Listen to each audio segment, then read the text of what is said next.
विश्व को शांति का संदेश देने वाले महाकारुणिक तथागत भगवान बुद्ध एवं भारत देश में दोबारा फिर से भगवान बुद्ध के सद्धम्म को वापस लेकर के आने वाले परम पूज्य बोधिसत्व डॉक्टर बाबा साहब अम्बेडकर, इनको मेरा कोटि कोटि नमन है।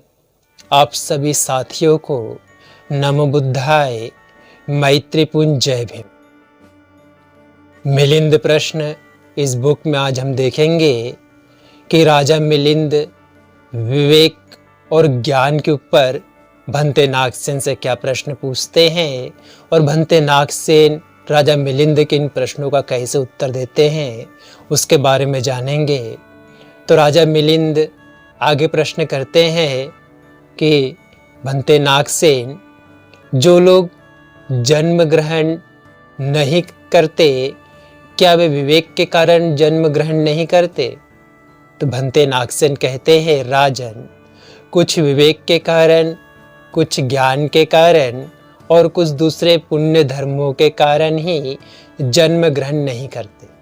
तो राजा के मन में प्रश्न उठता है कि भाई विवेक और ज्ञान तो दोनों एक ही है। नागसेन से कहते कि भंते, विवेक और ज्ञान तो एक ही है। तो भंते नागसेन कहते नहीं राजन, विवेक दूसरी ही चीज है और ज्ञान दूसरी ही चीज है। विवेक जो ये भेड़ बकरी घोड़े गधे होते हैं, इन लोगों को विवेक तो होता है लेकिन ज्ञान नहीं होता। तो राजा कहता है कि विवेक की क्या पहचान है और ज्ञान की क्या पहचान है? तो भंते कहते, राजन, बोध हो जाना विवेक की पहचान है और काटने की शक्ति रखना ज्ञान की पहचान है। तो राजा मिलिंद कहते हैं, कृपया भंते उदाहरण दे करके बताइए। तो भंते नागसेन कहते, राजन, आपने फसल की कटनी देखी है? तो राजा कहता, हाँ देखा है कि कैसे किसान फसल को ऊपर से एक हाथ से पकड़ता है और दूसरे हाथ से हंसिए से उसको काटता है। वैसे ही विवेक के द्वारा मनुष्य अपने मन को पकड़ता है और ज्ञान से अपने भीतर की बुराइयों को, क्लेशों को काटता है। इस भाव से ही मैंने कहा कि विवेक का मतलब बोध हो जाना है और ज्ञान का मतलब काटने की शक्ति रखना होता है।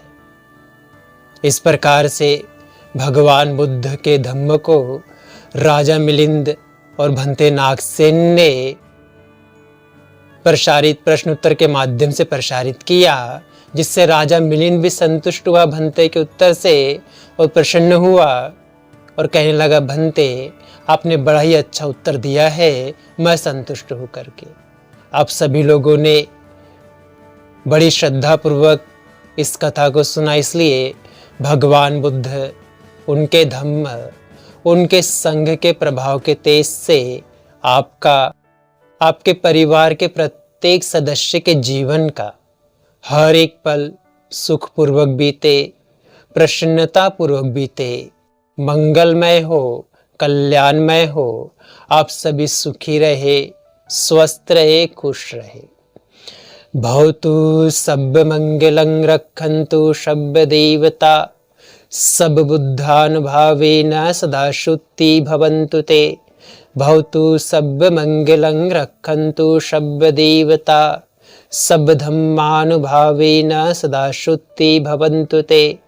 भवतु सब मंगलं रक्षन्तु सब देवता, सब संघानुभावेन सदा शुद्धि भवन्तु ते। साधु साधु साधु।